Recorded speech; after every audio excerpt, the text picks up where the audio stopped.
كانت الطيارة كلها ساكتة بشكل مرعب، كأنها فقدت روحها. حاول يتحرك، لكن صوابع المضيفة لمست دراعه.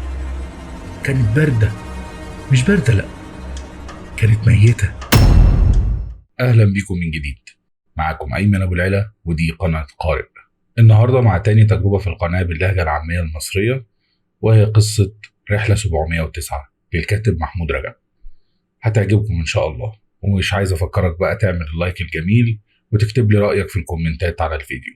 وطبعا كالعادة ما ننساش ندعي لإخواتنا ربنا يرفع عنهم الظلم وينصرهم. ويلا بينا نشوف القصة بتقول إيه.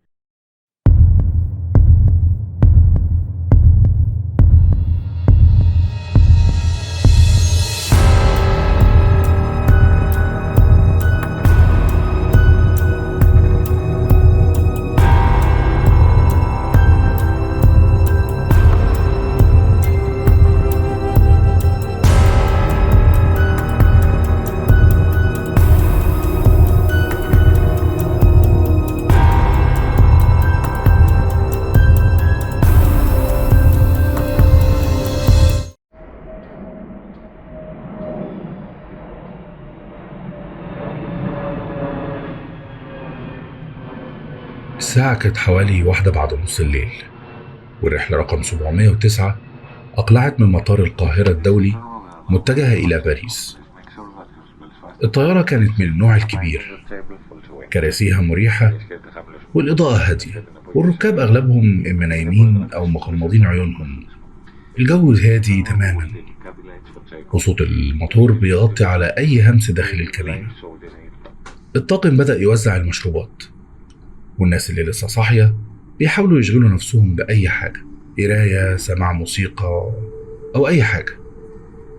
في آخر الصفوف كان قاعد شاب اسمه شريف، مسافر لوحده لأول مرة.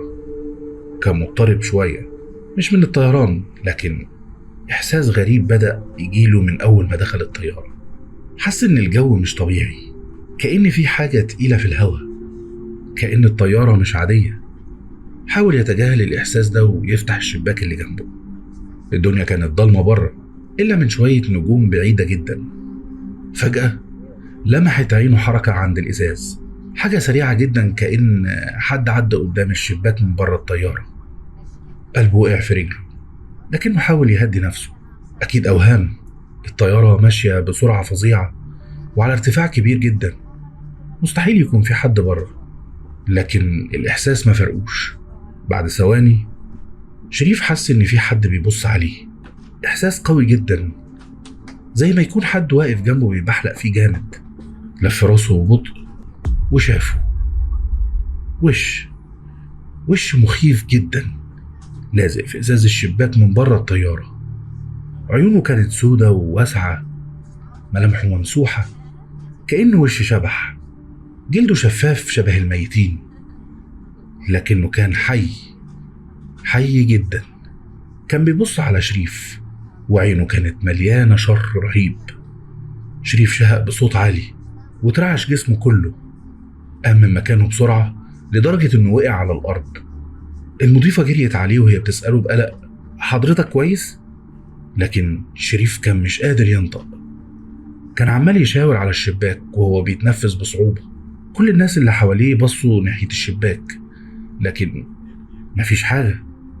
راجل كبير في السن قاعد في الكرسي اللي وراه، قلب ضحكة: شكل النوم غلبك يا ابني، الطيارات ساعات بتعمل حركات تخلي الواحد يتخيل حاجات. شريف حس بإحراج، لكنه كان متأكد انه شاف حاجة. أخد نفس عميق وحاول يقنع نفسه انه فعلا بيتخيل. رجع قعد في مكانه، لكنه حس ان الجو بقى بارد بطريقة غريبة، كأن الطيارة دخلت فجأة في منطقة مظلمة. الدقايق مرت بطيئة وكل حاجة بقت هادية، لحد ما الصوت بدأ. صوت خربشة، مش خربشة عادية، لا، دي كانت خربشة على جسم الطيارة من بره. كل الركاب بقوا ساكتين، البعض رفع راسه من النوم وهو بيحاول يفهم الصوت ده جاي منين. المضيفين كانوا بيبصوا لبعض بقلق، واضح ان الصوت مش طبيعي. وفجأة واحد من الركاب اللي قاعدين جنب الشباك في الصف التاني شهق برعب وقام من مكانه بسرعة. في حد بره الطيارة. كل العيون اتوجهت ناحيته، وبعدها ناحية الشباك اللي كان بيشاور عليه. وهنا شافوا الوش، مش وش واحد، لأ، كانوا أكتر من وش، لازقين في الإزاز وعيونهم سودة وملامحهم كأنها متآكلة، وشوشهم كانت بتتمدد وتتحرك وكأنها بتصرخ من غير صوت. صرخات الركاب ملت الكابينة، والناس بقوا بيتراجعوا عن الشبابيك، بعضهم قام يجري ناحية المضيفات، وبعضهم فضلوا متجمدين في أماكنهم من الرعب. الكابتن أعلن من السماعات بصوت مضطرب: السادة الركاب، نرجو الجلوس في أماكنكم وربط الأحزمة، سنقوم بالتحقق فورا. لكن الركاب كانوا في حالة فوضى، واللي حصل بعدها كان أسوأ. الأضواء بدأت تطفي وتنور لوحدها، الصوت الغريب بقى أعلى، مش خربشة بس، لكن كأن في حاجة بتتحرك فوق الطيارة نفسها. وفجأة واحد من الركاب اللي قاعدين جنب الشباك اتسحب، جسمه اترفع لفوق وكأن حد شده بقوة غير طبيعية. صرخته اخترقت الدوشة، وقبل ما حد يقدر يتحرك لإنقاذه، فجأة الباب الجانبي للطيارة اتفتح، ضغط الهواء سحب كل حاجة بقوة. الركاب بقوا ماسكين في كراسيهم، والصراخ كان في كل مكان، والباب كان مفتوح على الفراغ الأسود. وأسوأ حاجة إن الكائنات اللي بره الطيارة بدأت تدخل. شريف شهق وهو بيفتح عيونه فجأة، كان لسه في مكانه في كرسي الطيارة، وكل حاجة حواليه هادية تماما. قلبه كان بيدق بسرعة فظيعة، والعرق مغرق وشه رغم إن الجو كان بارد. بص حواليه وهو بيحاول يستوعب. الكراسي في مكانها، الركاب نايمين أو مشغولين بموبايلاتهم، المضيفات بيتحركوا بهدوء، ومفيش أي أثر للفوضى اللي حصلت من لحظات. حلم؟ معقول؟ صوته كان مهزوز، عقله رافض يصدق، لكنه كان متأكد إنه شاف الكيانات، شاف الباب وهو بيتفتح، شاف الناس بتتسحب. حاول ياخد نفس عميق، بيحاول يهدي دقات قلبه. مجرد حلم، أكيد مجرد حلم، لكنه كان حاسس بحاجة غريبة. مش مجرد توتر، مش مجرد خوف، لأ، كان حاسس إن في حاجة مش في مكانها، كأن الواقع نفسه مش متماسك. مد إيده ومسح وشه وهو بيحاول يرجع لطبيعته. بص على الشباك جنبه، لقى زي ما هو، مفيش أي حاجة بره، بس وهو بيبص على أزاز الشباك كان في طبقة رقيقة جدا من الضباب على الإزاز، كأن حد كان قريب منه، كأن أنفاس حد كانت هناك. إحساس بارد ضرب ظهره، لأن في وسط الضباب كان في أثر إيد مطبوعة على الإزاز من بره. شريف حس بتشنج في كل عضلاته، جسمه بقى بارد بالكامل، والهواء حواليه بقى تقيل قوي. لو كان ده مجرد حلم، ليه في دليل على إنه كان حقيقي؟ شريف كان متجمد في مكانه، عينيه متثبتة على أثر الإيد اللي مطبوع على الإزاز من بره. عقله كان بيصرخ إنه مستحيل حد يلمس الإزاز من بره على الارتفاع ده. حاول يبلع ريقه، قلبه كان بيدق بسرعة عنيفة، إحساس بالرعب الخالص مسيطر عليه. بص حواليه، شاف المضيفة ماشية بين الركاب بتوزع مشروبات، ناس نايمة، ناس بتتكلم بهدوء، كأن كل حاجة طبيعية تماما. لكن بالنسبة له لا، ولا شيء طبيعي. حاول يلمس الإزاز بأطراف صوابعه، كان بارد جدا، أبرد من المعتاد. فجأة حس بتيار هوا بارد لمس إيده، رغم إن الشباك مقفول. شهق ورجع لورا بسرعة، ووقتها شاف الحركة، لمحة سريعة، ظل غامق اتحرك بره الطيارة، اتجمد في مكانه. يعني وسعت وهو بيحاول يستوعب اللي شافه. كان سريع، مجرد شبح اسود مرة قدام الشباك، لكن شريف كان متأكد انه شاف حاجة. هل كان حلم فعلا ولا كان تحذير؟ قبل ما يقدر يجاوب على السؤال، حس بحاجة تانية، صوت واطي جدا أقرب للهمس، كان جاي من الشباك. مال بجسمه ناحية الإزاز وهو بيحاول يسمع كويس. ضربات قلبه كانت أعلى من اللازم، لكنه فضل مركز. الصوت كان ضعيف لكنه واضح.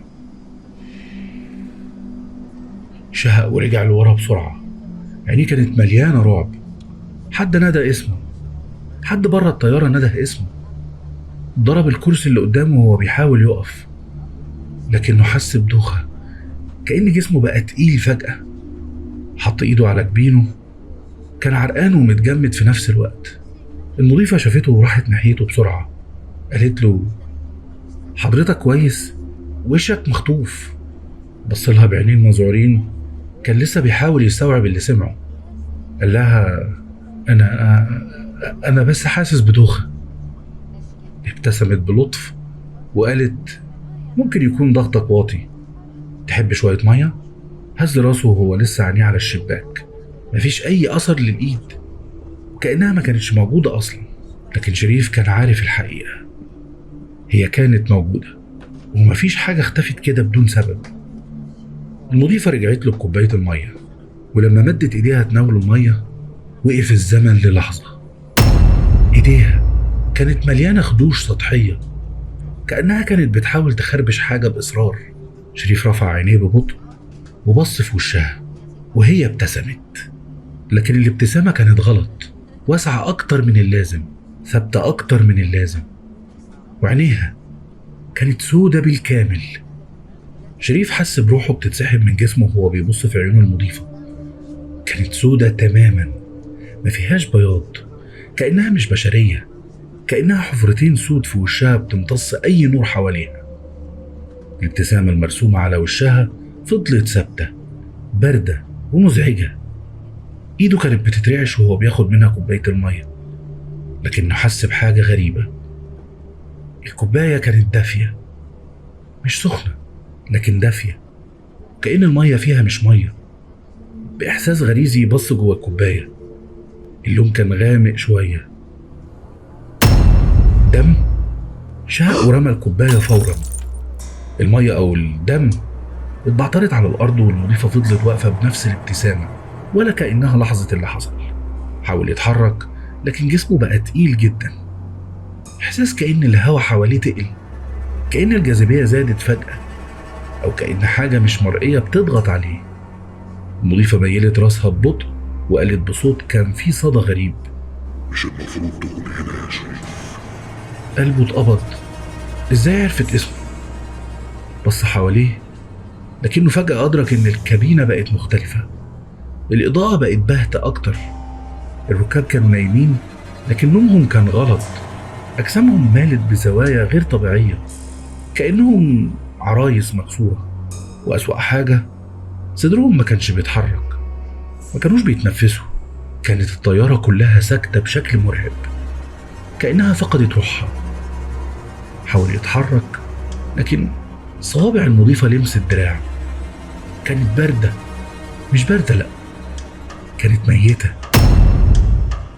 نشف ريقه وهو بيحاول يسحب ايده، لكنها شدته بقوة مش طبيعية. قربت منه وهمست: لسه فاكر انه كان حلم؟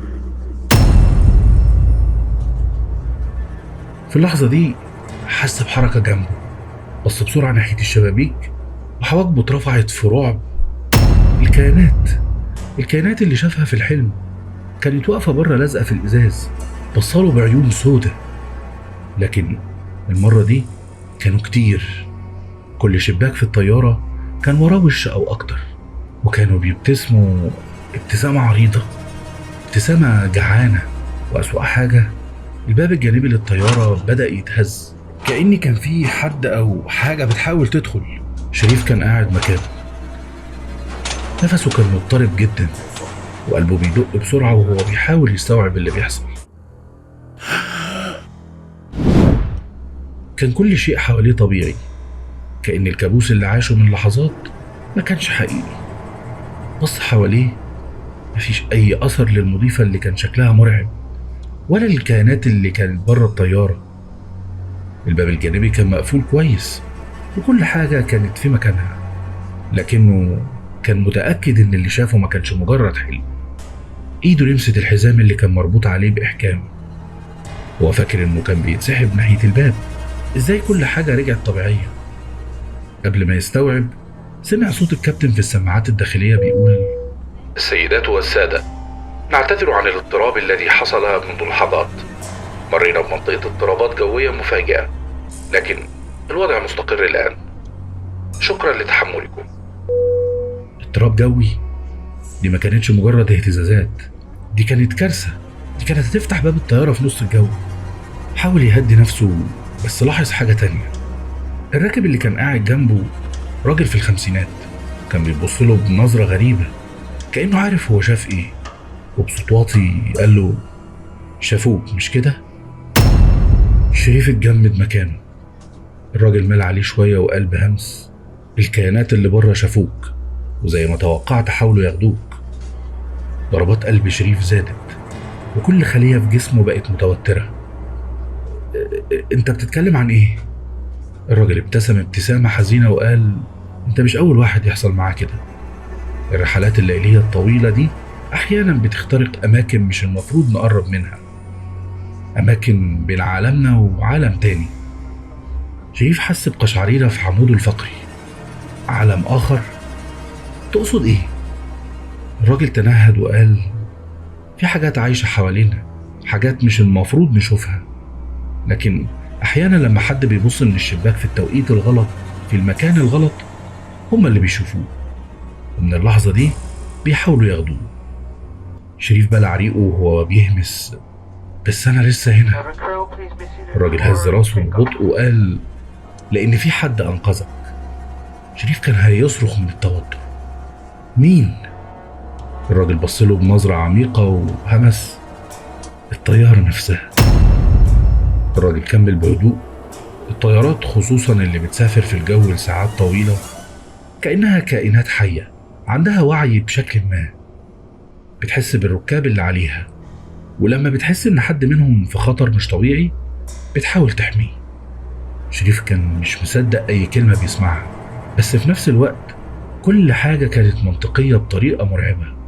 الاهتزاز العنيف اللي حصل قبل ما الكائنات تدخل، الباب اللي اتقفل لوحده، الجو اللي رجع طبيعي فجأة، الطيارة نفسها منعته من الاختفاء.